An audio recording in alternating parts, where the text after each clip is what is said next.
carpe diem.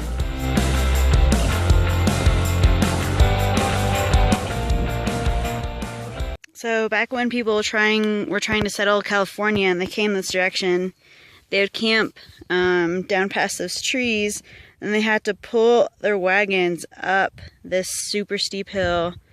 And it said they had 2 teams of oxen on the top pulling them up with 400-foot chains. That's crazy. And more historical fun facts. This is Donner Pass, where in the 1800s the Donner Party died while they were trying to find a pass into California. They had to resort to cannibalism. Only half survived. Echo! Oh my gosh, it's so dizzying. Ah, that's awesome. Oh my. It is. It's like a... It's very trippy. Stopped at an interstate rest area to charge our stuff, get some ice cream, yum, and see a one-legged bird hop around. It says Grub Hut for skiers and backpackers. There's a top story where skiers can access in the winter, even a 2-story bathroom for that purpose. It's super cool inside. They got stoves, food, light, guitars, books, everything. It's awesome. Today is going to be an awesome day because my mom is coming out to visit. What a gorgeous morning. Aside from the 2 quick uphills in the morning, it's been downhill all day long, which is really nice because you crush miles, but it's also really painful because you're just pounding on your joints. So my feet are killing me, my knees are killing me. We've been going down for like 15 miles, which I didn't even know that much downhill existed. But yeah, hey, it's a cool bridge. But yeah, it's awesome. We've already done over 20 miles today, and it's only 2 o'clock. So a couple more miles left, and then I can take a break, have a nice meal, get to town, sit down, take a shower. Yeah.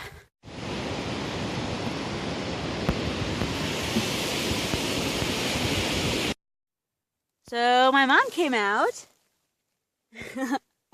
and she's gonna help me just make some good miles, slack packing and doing long days and just hanging out.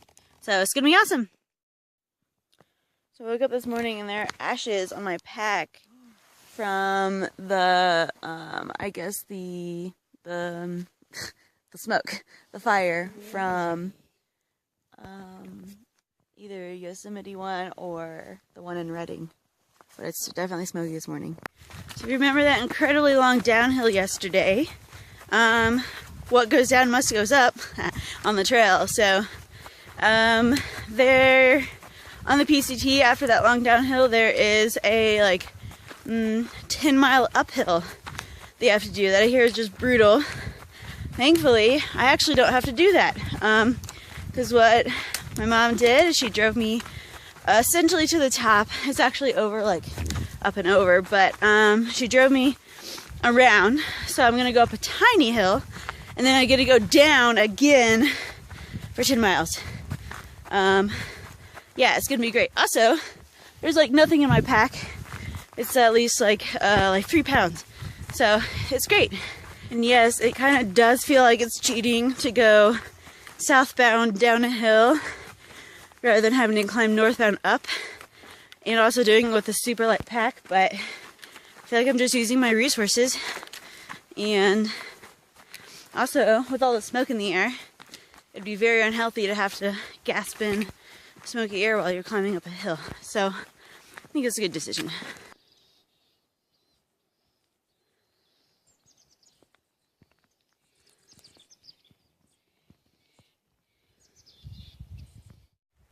I just finished my 1,000-foot climb up the hill, and now I am headed down a 2,000-foot elevation. It's about 8 miles, not 10 like I originally thought. But whoop, it should be good. I kind of wish I was actually going up this hill because I'm already predicting my feet and knees are going to be killing me. Man, I bet there would just be incredible views Really wish I could see through the smoke, but that's where I'm headed.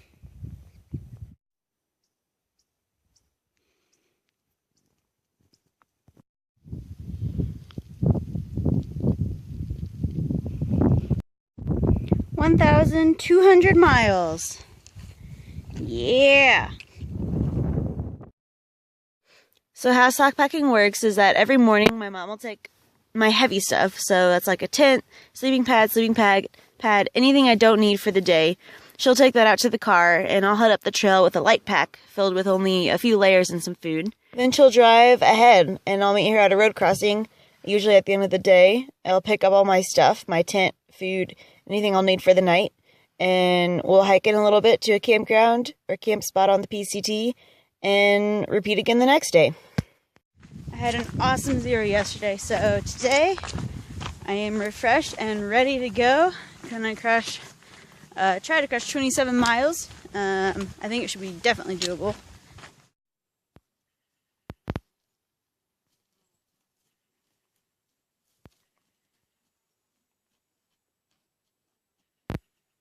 Oh my goodness.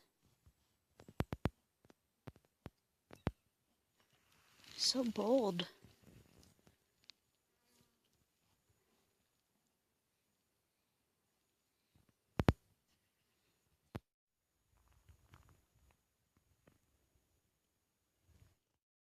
Last night we camped with a 76-year-old woman through hiker, hiking solo from a different country, and English is not her first language. Yeah, now you have no more excuses. 2,000 kilometers. Got another huge descent, 3,000 feet down below, and then we'll be climbing another 2,500 feet back up. Haha. To that opposite land.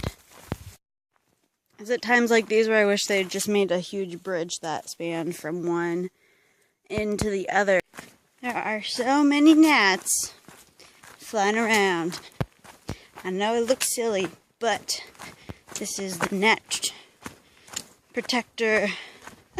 Sunglasses keep them from going in my eyes, and the fern keeps them from going in my nose.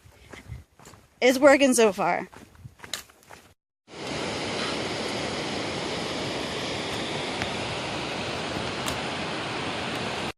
Alright, 7-mile uphill, here I go. Also, it's like 80 degrees, so it's gonna be miserable. I'm prepared for pain.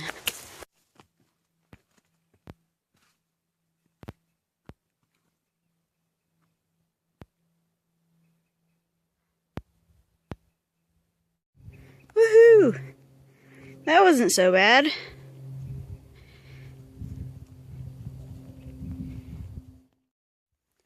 You can see all these spider webs on the ground because there's little ashes caught in the web from the fire. Well, it looks like there is a fire closure on the PCT that is going to actually affect me. No surprise, I figured it would be coming. Thankfully, I have my support crew. My mom still here. And I will hike that 19 miles till the fire closure, and then I guess we'll just drive around it.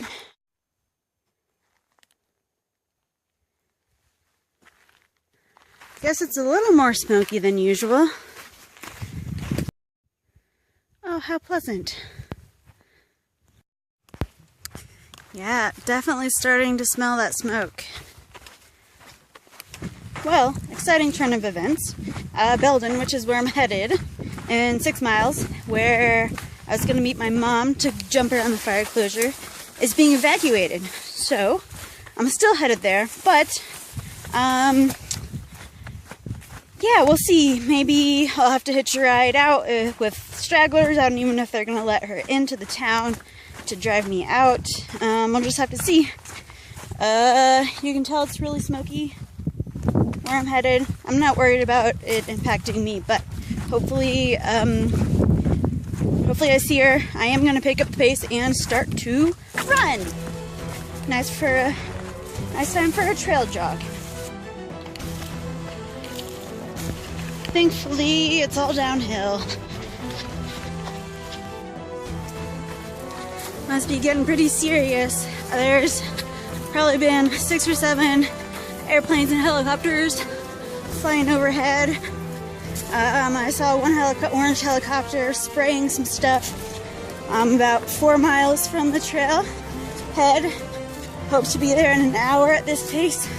Hopefully there's somebody there to give me a ride out. Oh my gosh, my legs are screaming. So painful, super steep downhill.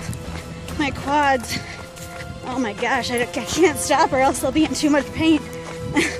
I'm gonna be so sore tomorrow. Ah! I've slowed to a walk, at least for now. Just can't sustain that pace, but I'm almost there on a paved road. Half mile more. I'm not quite as concerned anymore due to the fact that I still see people milling about and somebody's cutting a tree in the distance. So maybe it's not super bad and it's back behind me. Anyway, I'm almost there. So that's good. You can see behind me some fire rangers I just talked to. So, Belden is not being evacuated. So I ran for no reason, but that's okay. I guess it was good to know I could run if there was an emergency or something. But now I don't have to run anymore. And I have a car waiting for me at the end, and I'm gonna go get ice cream. And it's gonna be delicious. So the good part about this fiery route is that the trail that it's rerouting around is super steep. You go up 5,000 feet multiple times. So I get to skip 44 seconds of really tough and really boring trail. The bad news is that it also skips the official halfway PCT marker. I was super excited to see it, so I'm kind of bummed. Woohoo! 1,300 miles! Actually, not really. The fire skipped around it, so I'm celebrating now. The unofficial halfway point. Because the fire closure, the real one, is that way. But I'm halfway! Here I'm closer to Mexico. And here I'm closer to Canada. Mexico, Canada. Mexico, Canada. Mexico,